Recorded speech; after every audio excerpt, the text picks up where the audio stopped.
નમસ્કાર સાહેબ, પીએનજી ન્યૂઝમાં આપનું હાર્દિક સ્વાગત છે। સૌપ્રથમ તો આપ આપનો અને આપની સંસ્થાનો ટૂંકમાં પરિચય આપજો। મારું નામ કિશોરભાઈ નાથાભાઈ સોજિત્રા છે।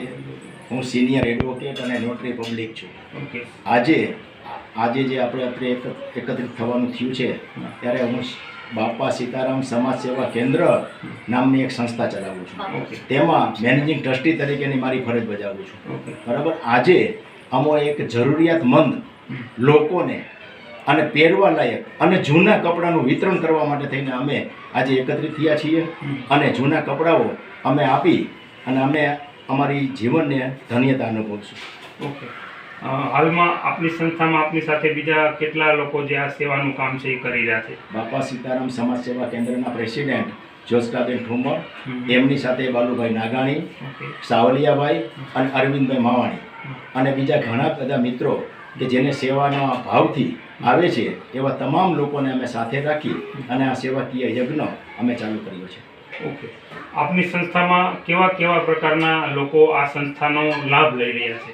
હા, જરૂરિયાતમંદ લોકો તો હું નહીં કહી શકું, પણ તમામ સ્તરના લોકો અમારી પાસે આવે છે અને કંઈ ને કંઈ અપેક્ષાઓ રાખે છે। એ અપેક્ષાઓને મહંત અંશે અમારાથી જેટલું થઈ શકે એટલું અમે સેવાકીય કાર્ય કરી અને પૂરું કરવાનો પ્રયત્ન કરીએ છીએ। જેમાં બ્લડ ડોનેશન કેમ્પ, ગૌશાળાના ગાયો માટે નિરણ પૂરો, બરાબર, બ્લડ ડોનેશન કેમ્પ, સર્વરોગ નિદાન કેમ્પ, વિધવાઓને સહાય અને એવી અને અનાજ વિતરણ, આવા નાના અને મોટા કાર્યક્રમો કરી અને અમે જરૂરિયાતમંદ લોકો સુધી પહોંચવાનો નમ્રતાપૂર્વકનો પ્રયાસ કરીએ છીએ। ઓકે। અને આપની સંસ્થામાં આપને અંદાજિત આજ સુધીમાં કેટલા લોકોએ લાભ લીધો છે એ?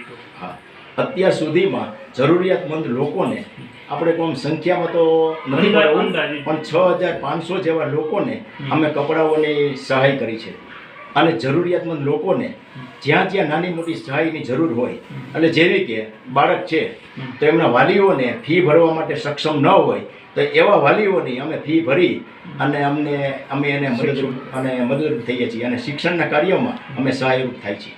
ઓકે સાહેબ, આપનો ખૂબ ખૂબ આભાર, ધન્યવાદ, થેન્ક યુ।